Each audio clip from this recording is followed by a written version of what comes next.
நம்ம வந்து அண்ணாமலை பாராட்டி தான் ஆகணும். என்னதான் வந்து அவர் பிஜேபியில் இருந்தால் கூடமே ஒரு ஒரு அறிவாளியான தலைவர் நான் சொல்லுவேன். கரெக்டான இதை சொல்லுவார் ஆக்சுவலி. இப்போது வந்து கள நிலவரம் எப்படி இருக்குது, அதனால் கரெக்டாக சொல்லுவார். சொன்ன மாதிரி அவர் எல்லா கட்சியும் சொல்லுவாங்க, எல்லா கட்சியும் சேதாரம் இருக்கும்.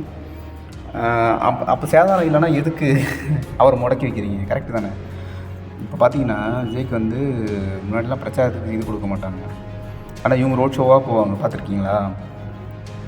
அப்போ விஜய்க்கு வந்து இப்போ தான் வந்து தேர்தல் ஆணையம் வந்ததுக்கப்புறம் தான் ரோட் ஷோக்கெலாம் பர்மிஷன் கொடுத்தாங்க. முதல்ல ரோட் ஷோக்கெலாம் பர்மிஷன் கிடையாது விஜய்க்குலாம்.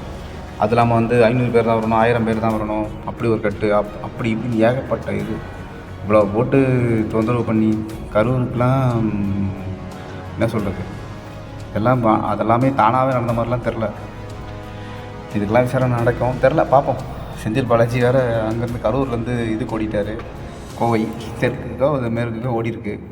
அது அங்கே போய் என்னன்னு தெரில, 10 ரூபா பாலாஜி என்ன பண்ண போகுதுன்னு தெரில. பார்ப்போம் என்ன நடக்குதுன்னு சொல்லிட்டு. ஆனால் அண்ணாமலை பாராட்டி தாங்க அவங்க இந்த விஷயத்தில்.